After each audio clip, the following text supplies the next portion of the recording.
असावरी आलात का तुम्ही? चला चला, केव्हाची वाट बघते तुमची मी. चला. बँकेत गेलो होतो. हे बघ, हे तुझी बँकेची कागदपत्र सगळी, हे पासबुक, हे चेकबुक आणि हे तुझं डेबिट कार्ड.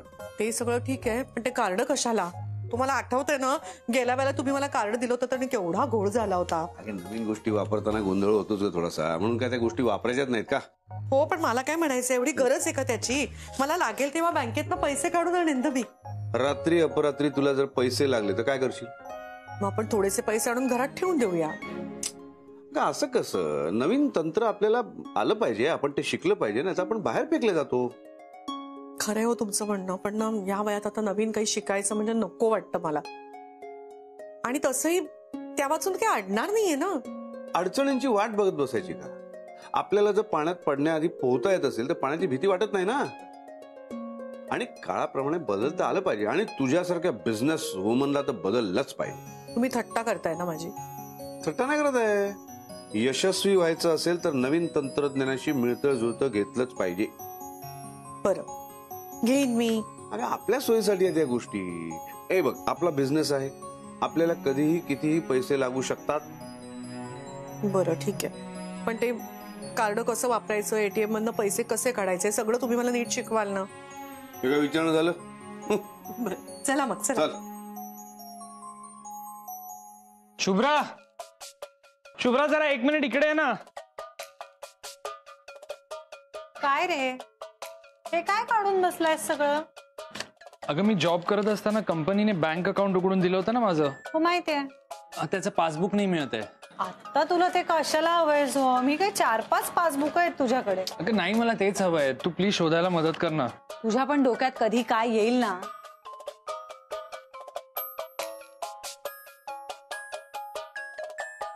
एक सेकंड थांब. आय थिंक मिळालं. हो येस, मिळालं.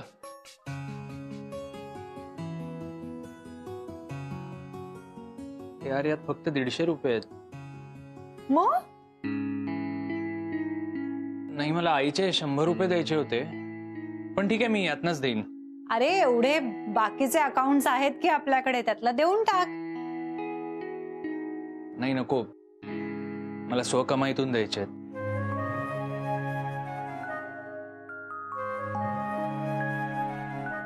दोघं जाऊया आणि देऊया.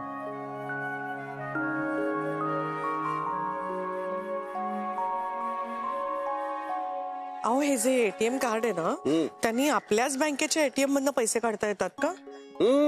कुठल्याही बँकेच्या मशीन मधून पैसे काढतात. हो का? अहो, हे बरं झालं. आपल्या घराच्या वाटेवर 4 एटीएम्स आहेत, म्हणजे मला कुठूनही काढता येतील ना पैसे. हो हो हो. आपण समजा दुसऱ्या बँकेच्या एटीएम मध्ये नाही आले तर? येतात ग बाई.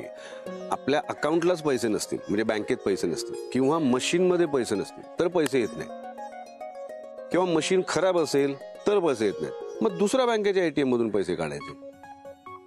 बरं, तुला तो 4 आकडी पिन नंबर लक्षात आहे ना? हो, लक्षात ठेवलाय ना मी. म्हणजे रात्री अपरात्री सुद्धा मला गरज लागली तर मी पैसे काढू शकते. बरं झालं ना, म्हणजे आपल्या हातातच पैसे असल्यासारखं झालं नाही. बरं झालं की नाही. नवीन गोष्ट शिकली ना की माणसाचं आयुष्य सोपं होतं, म्हणून नवीन गोष्टीला माणसाने कधीही कमी लेखायचं नसतं. अरे आज मी प्रचंड खुश आहे. माझ्या बायकोकडे एटीएम कार्ड आलेलं आहे. आता मला पैशाचं टेन्शनच नाही. कधी पैसे लागले बायकोला सांगितलं, बायको मला पैसे दे. नको येत लगेच. घ्या. अहो, चप्पल तुटलीये, नवीन चप्पल घेऊन टाका. जाऊया घ्यायला. चला चला.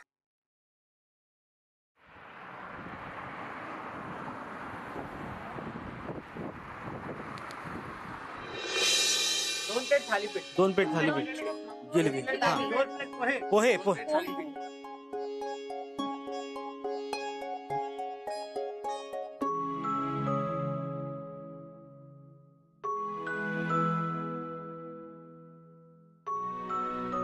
चल, एवढा का विचार करतोय सोहम? कष्टाचे पैसे द्यायला आलायस ना, चल मग.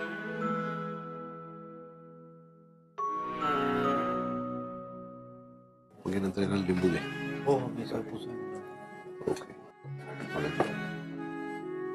अरे Shubhra, Soham, what a pleasant surprise.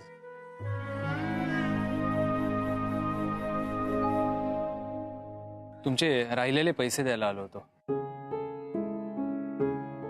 या. थांब थांब थांब. अरे त्याची काही खरं तर गरज नव्हती, पण तू आसावरीला दे. आसावरीला खूप बरं वाटेल.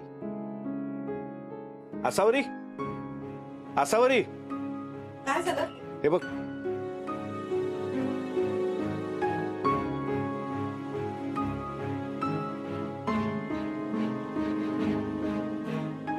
हे राहिलेले पैसे.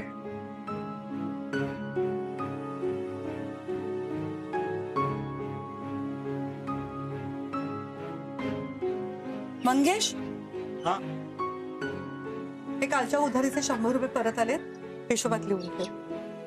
हो. येतो.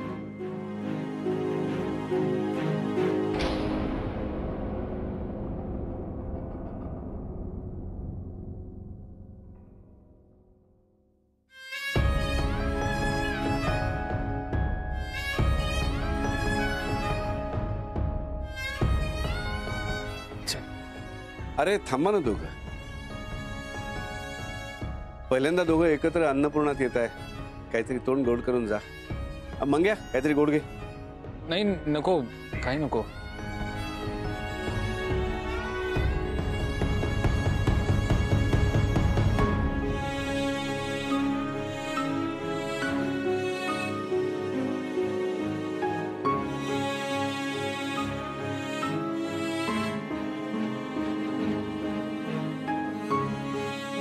माझ्यामुळे उगाच तुम्हाला अडचण आणि त्रास नको. तू येतो. चल.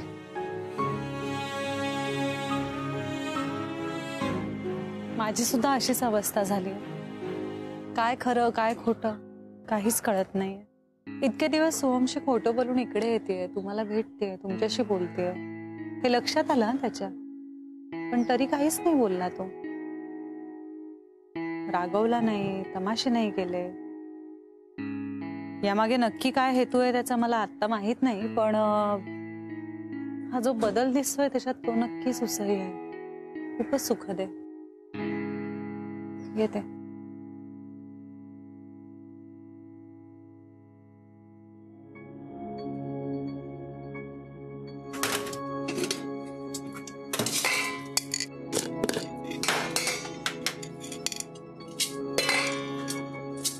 कामात आहेस? हो. सोहम आज अचानक आला नाही? अचानक नाही आला, उधारी परत करायला आला होता. हो, पण स्वतःहून आला, कुणी त्याला आठवण करून न देता. मग सोहम बदललाय असं वाटतं ना? इतक्या अनुभवानंतर सुद्धा तुम्हाला असं वाटतंय की सोहम बदललाय? परिस्थिती माणसाला बदलवते का असावं? माणसाचं मन मेणावून मऊ असतं, चटके बसले की वितळतं. हो, आणि त्याच परिस्थितीमुळे माझं मन मात्र दगडावून कठीण झालंय. आता माणसं ओळखायला लागले. आता नाही भावनेच्या भरात वाहून जा. आणि तुम्हालाही सांगते, तुम्ही सुद्धा जरा स्वतःला सांभाळा. नाही असावरी, त्याच्या डोळ्यात वेगळे भाव वाटले मला. फसवेट डोळे त्याचे, काही बदलला नाहीये तो. लिहून देते तुम्हाला. काल इकडनं भाजणीचं थालीपीठ खाऊन गेलाय ना, मला तर भीती वाटते मला भाजणीसाठी लागणारे पदार्थ बाजारात मिळतील का नाही.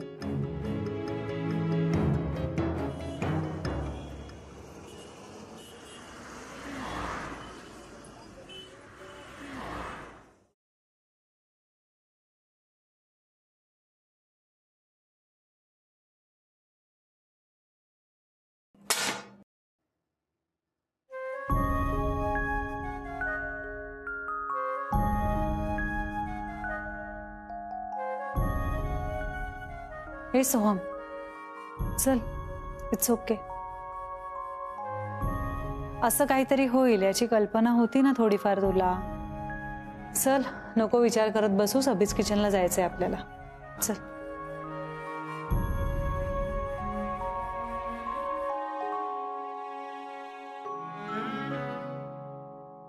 काय झालंय सोहम? शुभ्रा, मला माझ्या चुकांची जाणीव झाली आहे. मला कळलंय मी कुठे आणि कसा चुकलोय ते. आय नो मी आईला प्रचंड त्रास दिलाय, पण मला या सगळ्या चुका सुधारायच्या आहेत आता. तू मदत करशील माझी? प्लीज मला आईला घरी परत घेऊन यायचंय. सोहम, इतकं सोपं वाटतं का रे तुला सगळं? तू आईना किती हर्ट केलंयस याची कल्पना तरी आहे तुला? ज्या मुलावर मी प्रेम केलं होतं ना, तो मुलगा मुळात या थराला जाऊन वागू शकतो असं यावर माझा विश्वासच नाही बसत आहे. मला कळतच नाही अभिजित सर आईंच्या आयुष्यात आल्यानंतर इतकं का बिनसलं सगळं. तुझा हट्टीपणा, तुझी चिडचिड ही फक्त वाढत गेली आहे. का मग साहजिक आहे ना, आई आणि माझं एक जग होतं, त्यात अचानक अशी तिसरी व्यक्ती आली म्हटल्यावर त्रास नाही का होणार? हो, मग मी तुझ्या आयुष्यात आल्यानंतर आईंना का नाही त्रास झाला रे? मी सुद्धा तुझ्या आणि आईंच्या तुमच्याच असलेल्या जगात आले ना.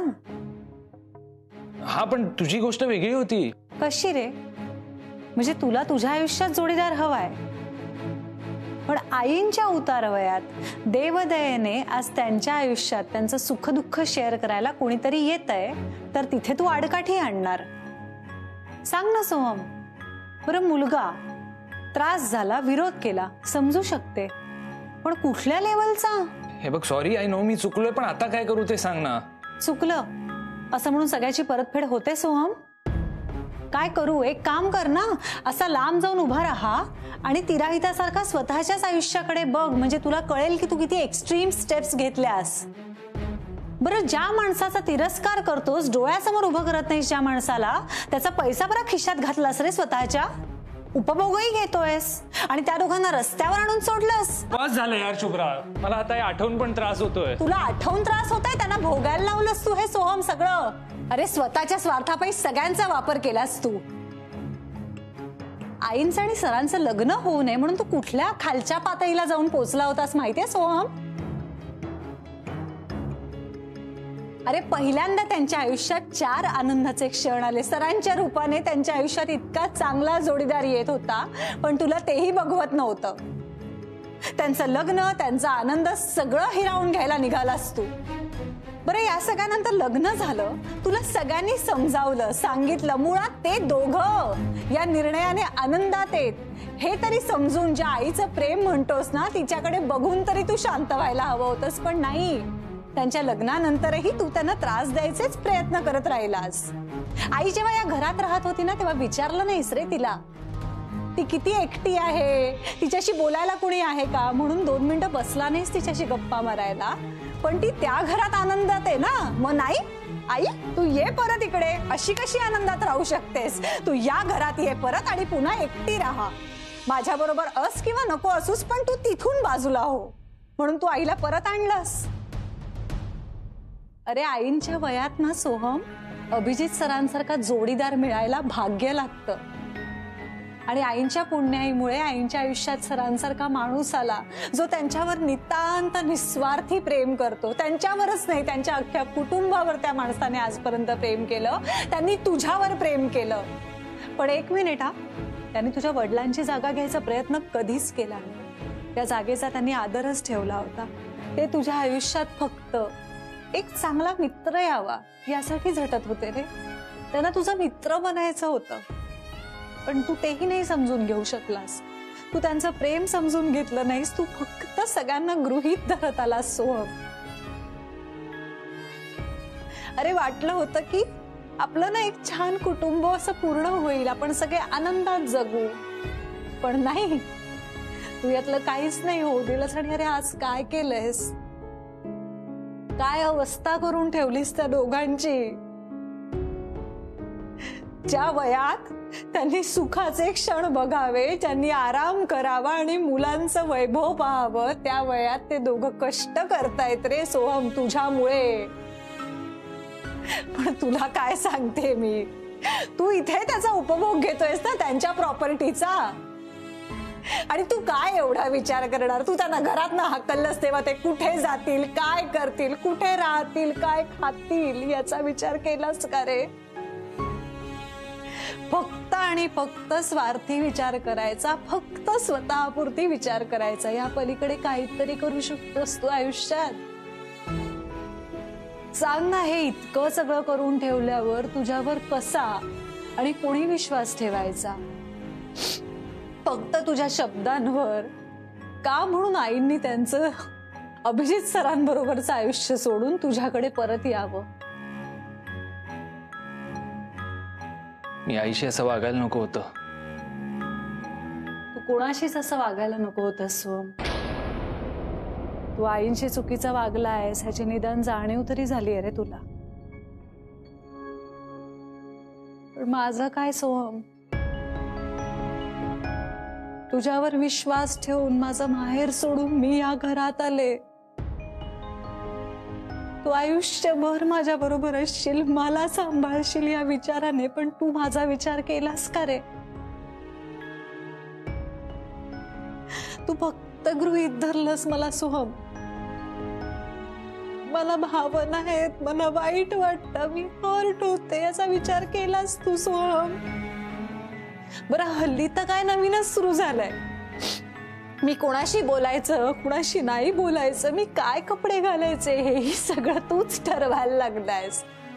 तुला असं वाटतंय ना की तू असं एक रिंगण आखायचंस आणि त्याच्या आतमध्ये फक्त मी वावरत राहायचं. मग त्याच्या आतमध्ये असताना मी सफोकेट झाले तरीही चालेल, त्याच्याशी तुला घेणं देणं नाही. तुला हवं तसं घडतंय ना, मग तू आनंदात आहेस. पण नाही सोहम, हे चूक आहे.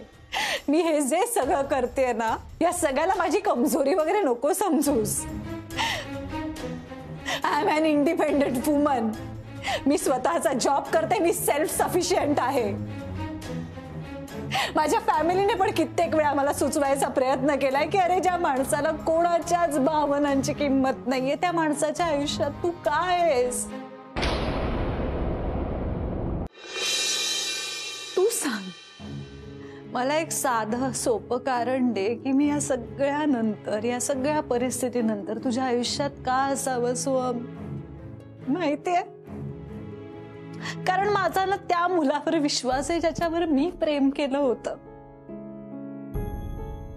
आणि आजही माझी कुठेतरी भोळी आशा आहे की तो ना फक्त भरकटलाय, तो एक दिवस परत येणार आहे. आणि या विश्वासावर मी रोजचा दिवस काढत राहते. याच विश्वासावर माझा दिवस सुरू होतो, याच विश्वासावर माझा दिवस संपतो. आणि काय येणार आहे, माझं ना तुझ्यावर खूप प्रेम आहे. त्यामुळे ना तू जेव्हा फसवतोस ना मला, तेव्हा मला कळत असतं. पण या सगळ्यानंतर तुला जेव्हा लक्षात येतं तेव्हा तू यायचंस, तू माझी माफी मागायचीस आणि मी तुला माफ करून टाकायचं. आयुष्यभर करू शकतो आपण हे. पण एक गोष्ट आहे सोहम, माफ करणं आयुष्यभर होऊ शकतं, पण विश्वास तो एकदा का सुटला, एकदा का तुटला की परत नाही रे मिळवता येत. किंवा कधी मिळवता येईल हे सांगता येत नाही. आणि आज ना तो दिवस आलाय तिथे माझा विश्वास नाही आहे सोहम तुझ्यावर. आणि जर माझाच तुझ्यावर विश्वास नसेल तर मी कशी मदत करू तुला? I am sorry.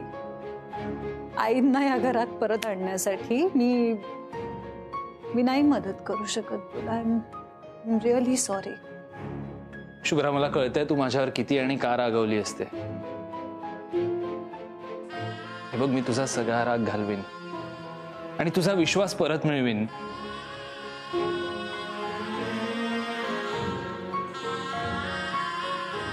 मी तुला, आईला आणि सरांना हे पटवून देईन की मी खरंच सुधारलोय आणि मला माझ्या चुकांची जाणीव झाली आहे.